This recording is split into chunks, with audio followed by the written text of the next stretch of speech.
We're closing in on the end of the 2014 fantasy football season, but that doesn't mean that we're going away. Today's episode is going to help you make the last-minute decisions you need to win here in Week 15 and, of course, make it to the championship round next week. I've got injury updates on a host of players, including Julio Jones, Jamal Charles, Julius Thomas, Deshaun Jackson. I'll give you my busts and sleepers of the week, answer your questions from YouTube and Twitter, and I'll give you a couple interesting tidbits that could help you get that extra boost that you need to win here in Week 15. It's all on today's episode of the Fantasy Football Swagger Podcast.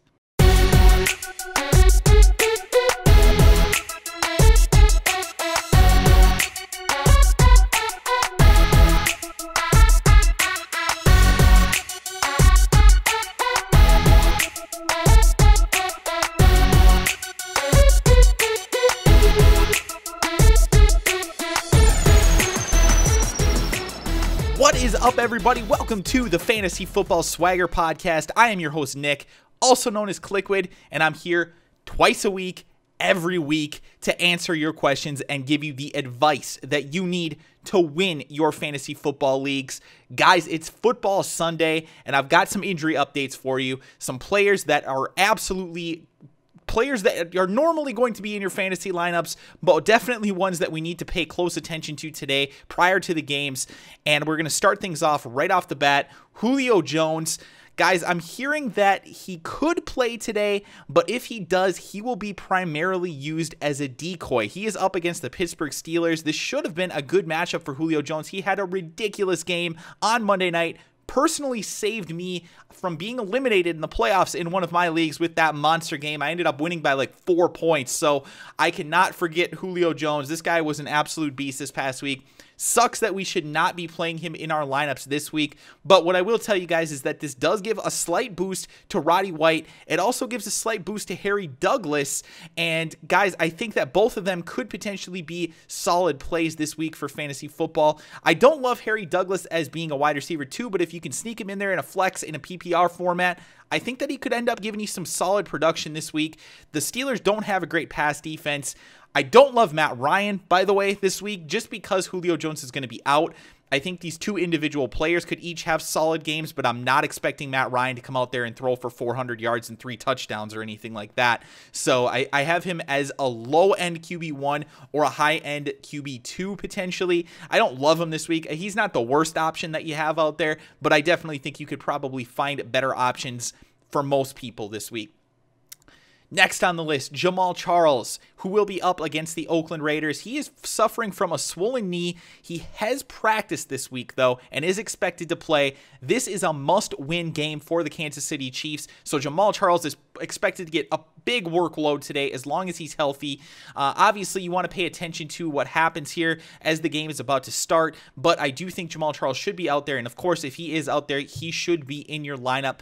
Knile Davis, I don't think is going to get enough carries to be a serious option this week, but we should pay attention to what happens with Jamal Charles. If he does end up re-injuring that knee, immediately Knile Davis becomes honestly a running back one potential player. So be on a close lookout for this one. If for whatever reason Knile Davis is still available in your league, I would highly recommend going out there and picking him up, dropping somebody who you're not going to play this week and you're unlikely to play next week from your roster. Any depth players, honestly, get them off your team and get somebody like Knile Davis who could potentially give you RB1 numbers in case Jamal Charles, for whatever reason, doesn't play today. But like I said, I think he's going to. But definitely, if you were to re-injure that knee, we definitely want to have him out there next week. Next on the list, Julius Thomas, a guy who has missed quite a bit of time. He did actually get activated last week, but it was pretty much a troll for fantasy owners. We didn't get anything from him. He did not do anything at all. Literally nothing. So that was a big disappointment, obviously, and a lot of people had them in their lineups because this guy has the physical talent to be an absolute monster. He really, really does. But what I am hearing is that he practiced fully on Friday, not limited. So that is a great, great sign for his chances to play this week. They are at San Diego in what could be an important game for Denver. They do want to get that first round bye, so this is a game where I expect that Julius Thomas is going to get plenty of playing time. I do think he's going to get some red zone looks in this one, so I would have Julius Thomas in my lineup. There just aren't many other options at tight end that I would consider putting in above a Julius Thomas. I mean, obviously, if you've got maybe a Greg Olsen or possibly, you know, like a Jimmy Graham, Rob Gronkowski level player, other than that, I am just not starting anybody over Julius Thomas right now. I do think he's in line for a good game today. Next on the list, Deshaun Jackson at the New York Giants. Now, he missed last week's game, and that pretty much sucks for fantasy owners because I know a lot of people were relying on him.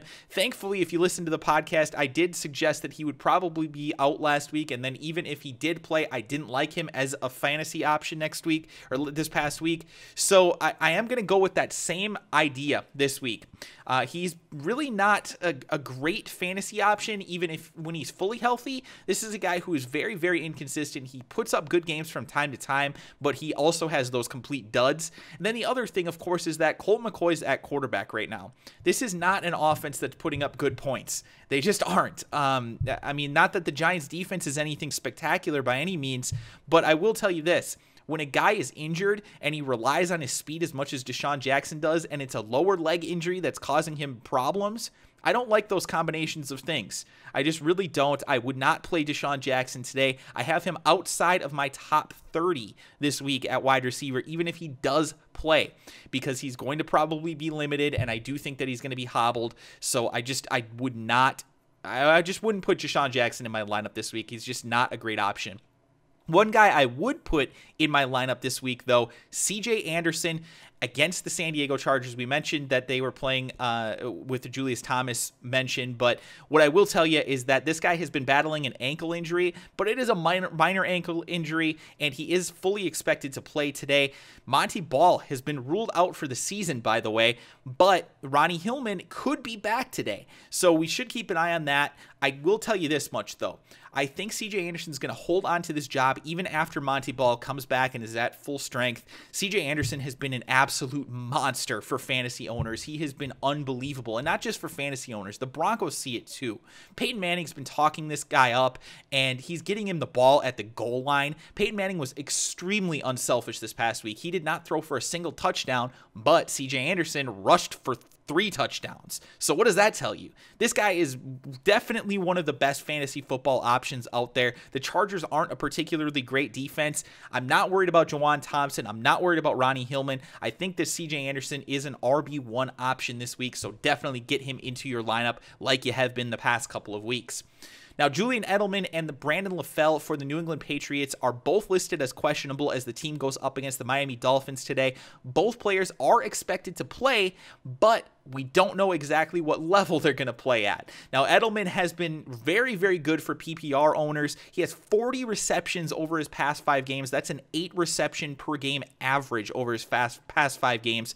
That does not come along very often. That's like Wes Welker in his prime-like numbers. So Edelman's putting up great numbers for PPR. Unfortunately, in your standard scoring leagues, he's not getting great yardage to go along with it. So unless he gets into the end zone and sneaks in there somehow, he is really, in a standard scoring league, is a low-end wide receiver, to be honest. I mean, he's reliable to get you 5 catches for 50 yards, but that doesn't mean that you're going to be happy with that. 5 points in a standard scoring league is not great for fantasy. You are probably considering Julian Edelman to be, you know, somewhere between 20 to 25, I would say, at wide receiver in a standard scoring league, but he does move up into being a very solid wide receiver too for PPR leagues. I think that he is probably somewhere between 12th to 15th in that range at the wide receiver position. And like I said, I do expect that both he and LaFell will play. The Patriots play these kind of games all the time with their players. Everybody's listed as questionable all the time. It's crazy. So don't be too worried about that, but do pay attention, of course, before the games start, just to make sure that you get your guy in there and that you're not left without somebody in your lineup here in the playoffs. It's very, very important that you get somebody out there. As far as Brandon LaFell goes, by the way, he's a little bit more up and down than Julian Edelman, but he seems to be the number 2 target for red zone options in next to Rob Gronkowski for New England. So I definitely think that in your standard scoring league, I actually like Brandon LaFell better than Edelman, and it's flipped in your PPR leagues. So hopefully that kind of makes sense to you guys. Edelman's more valuable in those PPR formats, whereas LaFell is a little bit more touchdown dependent with his scoring. So I do think that he's a little bit more valued in your standard scoring leagues versus your PPRs. Next, we have Percy Harvin, who will be up against the Tennessee Titans. Surprise, surprise, this guy's injured again. Sprained ankle, game time decision. And it's very, very frustrating if you're a Percy Harvin owner, because this guy just came off of a huge game against the Vikings. And because we don't know if he's going to play, it's going to be very, very tough to put him into your lineup. He's playing in a late game this week, and it's never good when you see somebody playing in a late game that is injured, because it's just too difficult to decide if you want to put him into your lineup before you know the full spectrum of what's going to happen. So my personal opinion is that Percy Harvin is out of my lineup this week. I don't know for sure that he's going to play, and even if he does play, Percy Harvin hasn't been a consistent enough option in that offense to give you anything to be really, really excited about. This should be a great matchup against the Titans, because the Titans have been so bad on defense. They've been one of the absolute worst defenses in the league this season. But if Percy Harvin just isn't fully healthy, we can't expect that he's going to play. This guy doesn't have a great history of injuries, and it's just not the time to be trusting him right now in the playoffs. You have to find somebody out there who can get you a better opportunity to be on the field here in week 15, excuse me. Last, as far as injury updates, Andre Johnson will be against the Indianapolis Colts today. He suffered a concussion last week. Now, we don't know for sure if he's going to play, but reports are that he is unlikely to play. So I am going to be telling everybody, go out there and bench Andre Johnson unless we hear something at the last minute that says he is going to play. And then, of course, all bets are off as far as that goes. Pay attention to your lineup, see if you think that he fits in there or doesn't. Indianapolis is a pretty decent defense against the pass, but DeAndre Hopkins is the guy that I like better in this offense. I've liked him better since about week 3, and I know Andre Johnson's had a couple of good games here and there, but DeAndre Hopkins has outscored him most weeks, and he's frankly the higher end option at this point. He's getting great big plays. He is doing well in the red zone as well, which is something that Andre Johnson, quite frankly, has never been good at despite his size. So I like DeAndre Hopkins. I think that he's in line for additional looks this week, even if Andre Johnson does play, and especially if he doesn't play. So DeAndre Hopkins moves up from being a mid-level wide receiver 2 for me to being a pretty solid wide receiver 2. I have him ranked 13th this week at the wide receiver position with this news about Andre Johnson. So guys, let's move on and talk about some of the questions that you guys sent in from YouTube and Twitter. Thank you guys as always for sending those in. I do appreciate it. I love answering them. I'm glad that I'm able to help you guys out and give you just a little bit of advice based off of my experience, what I've read, what I know, and the research that I've done here on fantasy football this season. So guys, like I said, I got a ton of questions.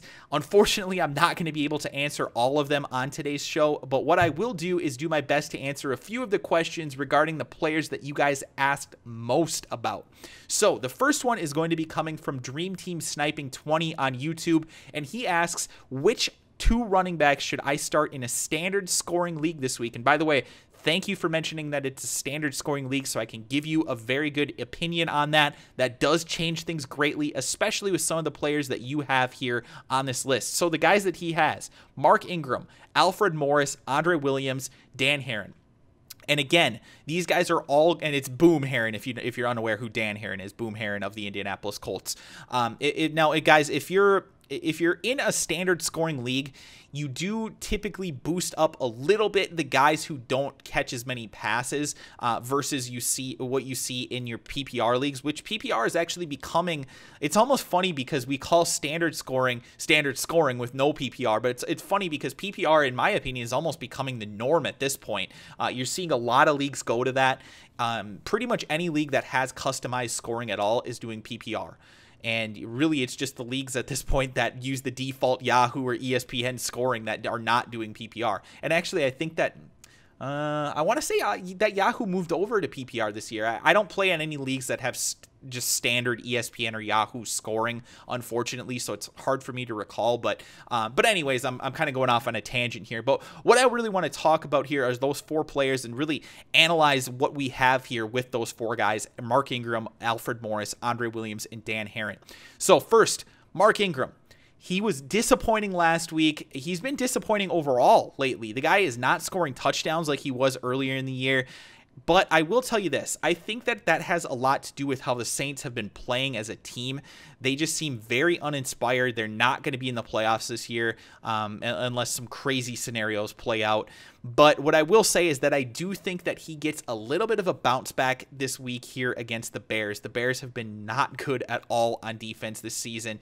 They're really just a bad team overall, to be completely honest with you. With Brandon Marshall out especially, I don't see their offense being as successful, which should allow the Saints to not have to pass as much as they normally would. So I think that you are going to see Mark Ingram catch and touch the ball, carry the ball, everything like that. I think he's probably going to have 15 or more touches this week. And if he gets 15 or more touches, even if he's only at 4 yards per touch, which would be pretty low for him, that's still 60 yards, and he's a good opportunity to play and get a touchdown this week against the Bears because they just are not good against opposing running backs. They're not one of the worst, but they're not good overall. So I definitely would say Mark Ingram's one of my two guys that I'm starting.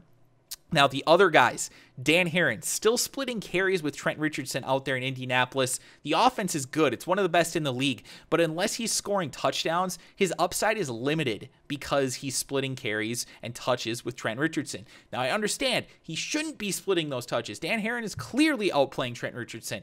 Everybody has been outplaying Trent Richardson since he's been in Indianapolis. So it's not particularly surprising to me, though, that they continue to give the ball to Richardson because they just have this built-in idea, apparently, that this guy is going to be their future running back at some point. And for whatever reason, despite the fact that he's been completely ineffective and everybody has outplayed him, he's still pretty much getting 40 to 50% of the carries for the Indianapolis Colts right now. And until that changes, I can't recommend Dan Herron over anybody else who's a starting running back. We just don't see him getting enough touches. He's getting, last week he had 8 carries. That's not enough. It's just not enough in a game when the Indianapolis Colts score points. It's not like they're getting shut out or anything like that, like the Redskins were. And that's a big reason why Alfred Morris only got 8 carries last week. That doesn't happen that often, that a team gets completely shut out. So when you see a guy like Alfred Morris get 8 touches in a game, and the reason is because they get blown out, well, that makes a little bit more sense. And I'm a little bit more confident that Alfred Morris is going to get his 10 to 15 to potentially even 20 carries this week against the Giants than I am with Dan Herron, because even if the Colts are in a good situation where they're winning, he's still going to be giving up carries to Trent Richardson. So Dan Herron I can't recommend right now. Alfred Morris, I touched on him a little bit. Now the Giants, they're terrible against the run to start the season, but they've actually turned up a little bit lately. They haven't allowed a rushing touchdown in any of their past 4 games, which is a little bit concerning here with Alfred Morris because that's kind of one of the things that makes him most palatable. But because it's not a PPR league, I think that he does get that little bit of an extra boost than he normally would have in a PPR league. He's one of the absolute worst for catching passes. I mean, there were rumors coming into the year that he would catch more, but it hasn't turned out to be that way at all. The guy's just worthless as a receiver, at least in this offense. I shouldn't just say that his skills aren't good. It's not like he drops a ton of passes. They just don't pass to their running backs. So to me, Alfred Morris is somebody that I'm not going to pass up here in a standard scoring league. I think that he is in line for a decent game here against the Giants, who just are not a good defense overall. So I'm going to sneak him into my lineup. The other guy that you have here, Andre Williams, is obviously against the Redskins this week here, but he did have his biggest game of the season this past week against the Titans. Frankly, I mean, it was his biggest game of his career because he's a rookie.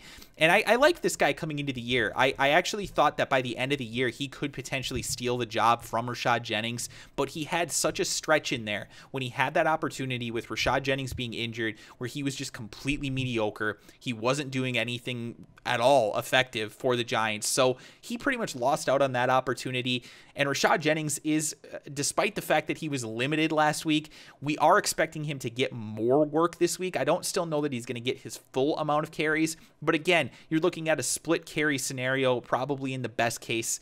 scenario here for Andre Williams. So to me, given the fact that they just are not, they're not an excellent offense, they're doing pretty decent passing lately. And frankly, they ran the ball well last week with Williams, but because they're not that high caliber offense that would give him an opportunity to score multiple touchdowns in this game, I'm not going to go with Andre Williams. I just don't think the upside is there with Rashad Jennings likely being back, or at least getting, 40 to 50% of the carries. I just don't like Andre Williams' upside. I am going to go with Alfred Morris and Mark Ingram here for your 2 running backs in the standard scoring league. Next question comes from Jason Kirk on YouTube, and he asks, which 2 running backs should I start in a PPR? And again, thank you for mentioning that it's a PPR so that I can answer this correctly. But here we go. Joique Bell, Alfred Morris, Rashad Jennings, and Fred Jackson. So we already talked about Rashad Jennings. I'm not going to put him in because, again, best case scenario in my opinion is that he gets about 50% of the carries. So I don't like that very much. I still think that Andre Williams is going to touch the ball a decent amount today. So I don't love that opportunity for him. And then Alfred Morris, we talked a little bit about him. I think that he is going to do decently today. I'm not a huge fan of the guys running backs that he had in the previous question because of a bunch of different scenarios. But I'm contemplating on Alfred Morris here, but what I will tell you is Joique Bell is definitely my number 1 guy. He's an absolute monster, to be honest. The past couple of weeks here, we've seen more out of Joique Bell than we have earlier in the season. This past week, 133 total yards, 2 touchdowns, and he is today going up against the Minnesota Vikings, who've given up 100+ rushing yards to opposing running backs in 4 straight games. And then the previous game before that, they gave up 98. So, I mean, these guys are not stopping the run very effectively. Joique Bell is in line for a good game today, in my opinion. Now, I do still think that other running backs in this backfield are going to touch the ball a little bit, but Reggie Bush isn't much of a factor right now. He's basically a role player. I don't think that he is going to have any real significant value in this one, and the rest of the running backs on the team, they're a bunch of names, really. They're not really anything spectacular. I think Joique Bell is likely to be out there for the vast majority of the snaps in what is a very, very good matchup here against the Vikings. Came off a good game last week. I love him as a running back 1 this week, which I haven't said about Joique Bell that I can think of at all this season. So hopefully that helps you out with that. Now it basically comes down to Fred Jackson or Alfred Morris, and I'm kind of leaning toward Fred Jackson here in the PPR format. And again, it's only because it's the PPR format. In a standard scoring league, I would definitely go with Alfred Morris. But Fred Jackson, I think, has the higher upside here, given the fact that he can catch the ball a lot more than Alfred Morris can. And I think even if he doesn't end up getting a great game, I think that because he catches the ball 3 to 4, 5 times a game, you're going to at least get some points out of him. So if let's say he rushes for 30 yards today, which would not be a good situation against the Packers. Rushing for 30 yards would not be good at all because they are going to need to score some points. But even if he does only get there, if he catches 5 passes for an additional 30 yards, that's 8 points as a receiver and 3 points as a runner. So you are at 11 points, and that's 60 total yards. I think Fred Jackson's a pretty good bet to do that today. Whereas you look at Alfred Morris, and in a standard scoring league, my opinion is the only way Alfred Morris gets to 11 points is if he scores a touchdown. And again, I think that there's a good chance he scores a touchdown against the Giants, but I like the opportunity for Fred Jackson to have a better potential to do that than I do with Alfred Morris. I think it's safer, and I think that he could even score a touchdown on top of those 60 yards, let's say. And let's say that the Bills stay in this game a little bit longer than maybe some people expect them to do against the Packers. Well, then maybe you're talking about 50 rushing yards, and maybe you're talking about 50 receiving yards, and maybe he gets in there for a touchdown and he still catches 5 to 6 passes. Well, then you're talking about a pretty nice fantasy game. I mean, that would put him as a definite RB1 if he did that. So my opinion is the upside in a PPR of Fred Jackson, you've got to go with that. And that's why I'm telling you, put in Fred Jackson this week here over Alfred Morris in your PPR formats. Last question of the day comes from @Joey2213X on Twitter, and he asks, Giovanni Bernard at Cleveland or Frank Gore at Seattle? Oof. This one is rough. This one is some dirt. But I'm glad that you asked the question, because a lot of people ask me questions and they just have a plethora of studs. I remember one guy had like Des Bryant, Calvin Johnson, Randall Cobb, Kelvin Benjamin, and Josh Gordon are my wide receivers. I need 3 wide receivers. And I'm like, just pick any 3 because they're all great. That's pretty much how I answer those type of questions. But today, you're giving me 2 guys that I have ranked outside of my top 24 at the running back position. So that means that in a standard scoring league, I do not have either of these guys ranked as a starting running back. Now, I think they're both good enough to be in there as a flex, but I don't love either of them, to be honest with you. I am going to go with Giovanni Bernard, and the reason for it is because I think, again, he has a higher upside. I don't know if this is standard scoring or if it's PPR. If it's PPR, I definitely go with Giovanni Bernard. In a standard scoring, it's a little bit closer, but I still think that Giovanni Bernard has the upside potential here. Frank Gore has not been good lately, and the 49ers offense, frankly, is terrible right now. I mean, not bad. They're terrible. They're like bottom 5 offense in the NFL. It's like Raiders, Jaguars, Titans, the Redskins, and the 49ers. Like, they're awful. They're just awful. So you can't really rely on a team like that hasn't done anything lately on offense to go up against one of the best defenses in the league and give a running back good fantasy production. It's not going to happen. Frank Gore, yes, he has a decent history against the Seattle Seahawks, but this is not the same Seattle defense that he's ran against years and years ago. It just isn't. And Frank Gore is not the same Frank Gore that was running against those defenses. So what is the real upside here for Frank Gore? 50 yards? I mean, really, he could sneak in there for a touchdown. Sure, he could. Anybody could get a touchdown on a week-to-week basis. We don't know. But what I will tell you is that Frank Gore hasn't been doing it. He hasn't done it against worse defenses in better situations, with Colin Kaepernick being healthier, with everybody in that offense being healthier. And the fact that they're up against Seattle this week, it's just, to me, it's almost an impossible play. I have Frank Gore just as about the lowest option that you could have as a flex this week, and it's really only based off of his history against them. And it's, maybe he just decides that he's going to play really, really hard and try really, really hard against Seattle, and maybe that gets him some fantasy points. But would anybody be out there be surprised if he rushes for 10 attempts for 35 yards this week against Seattle and doesn't catch a pass? Because I wouldn't. I don't think his upside is that much higher than that, to be honest with you. So I can't go with him. Giovanni Bernard is expected to be behind Jeremy Hill this week as the RB2 in Cincinnati for the first time this season. I think that's officially been announced, and I still think he has a higher upside than Frank Gore, just because Cleveland's defense is not anywhere near as good as Seattle's, and this offense in Cincinnati is a lot better than the one in San Francisco right now. And Giovanni Bernard, he can catch passes out of the backfield. He can do a lot of things. Jeremy Hill's not as good of a pass reception player, so I do still think that Gio Bernard is going to touch the ball a little bit in this one. I would expect him to get 10 to 12 touches in this game, approximately, depending on how things go, of course, which should still be enough to give him the opportunity to potentially break one. And if it's a PPR format, maybe he catches 4 passes, and that could give you more points than Frank Gore gives you in the entire game, just on its own. So hopefully that helps you out. Good luck with that. It's a bad situation to be in, but you've got to go with what you can at this point. I think Giovanni Bernard is the guy that you got to go with. All right, so final thing that we are going to do today, busts and sleepers here. In week 15, we have at the busts. Oh, and by the way, let me just run this down real quickly for you guys so that you get an idea. If you haven't listened to the show before, what I do every week is I leave you guys with a bust and a sleeper. And today I'm going to do 2 of each. But what these busts are players who are normally in your lineup or players that you would consider putting into your lineup. And then we are going to give you well, what I should say is they're normally in your lineup, but they should not be in your lineup today. And that's given the fact that we just don't think that they're going to have a great opportunity to put up points. So they're normally in there, shouldn't be in there this week. And then the sleepers are guys who are not normally in your lineup, but probably should be in your lineup this week.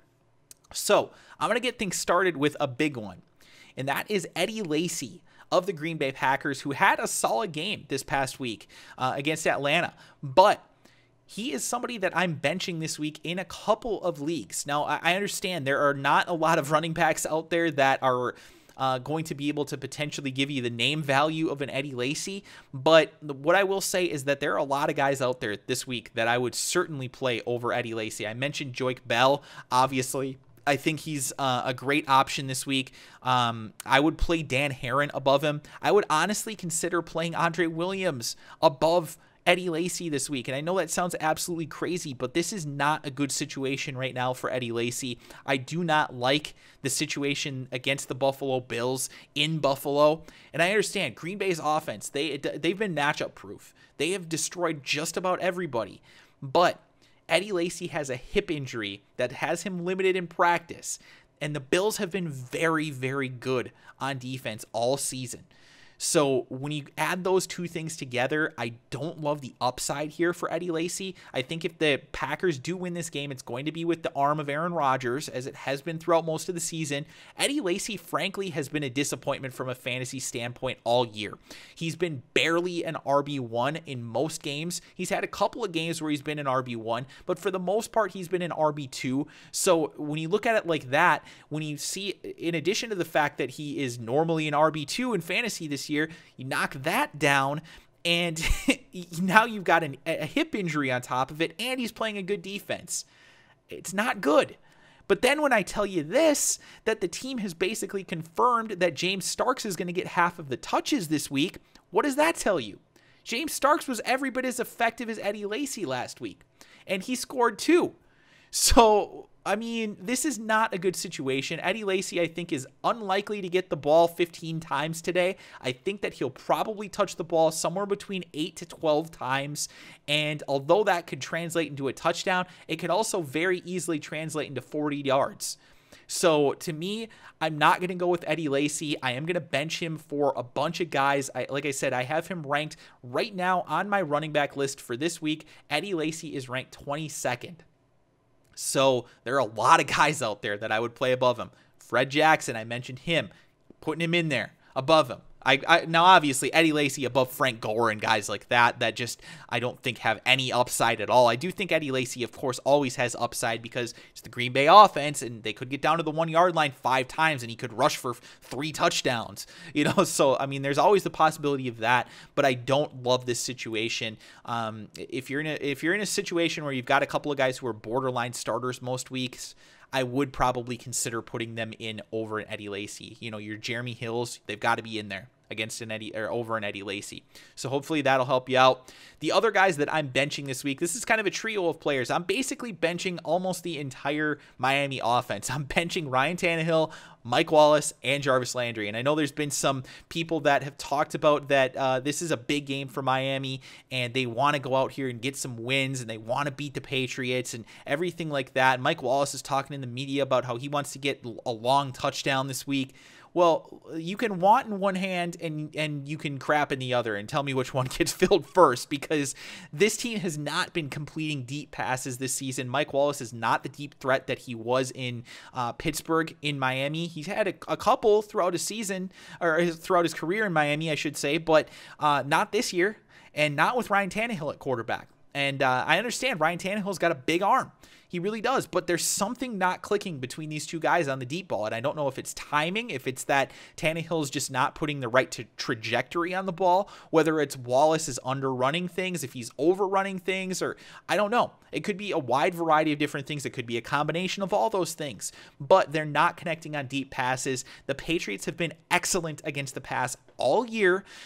They've only given up 3 passing touchdowns over their past 3 games, and those came against Matt Stafford, Phillip Rivers, and Aaron Rodgers. So you tell me, is Ryan Tannehill likely to hit him up for 2 to 3 touchdowns in this game? I'm going to say no. I don't think that this offense has high-end potential this week.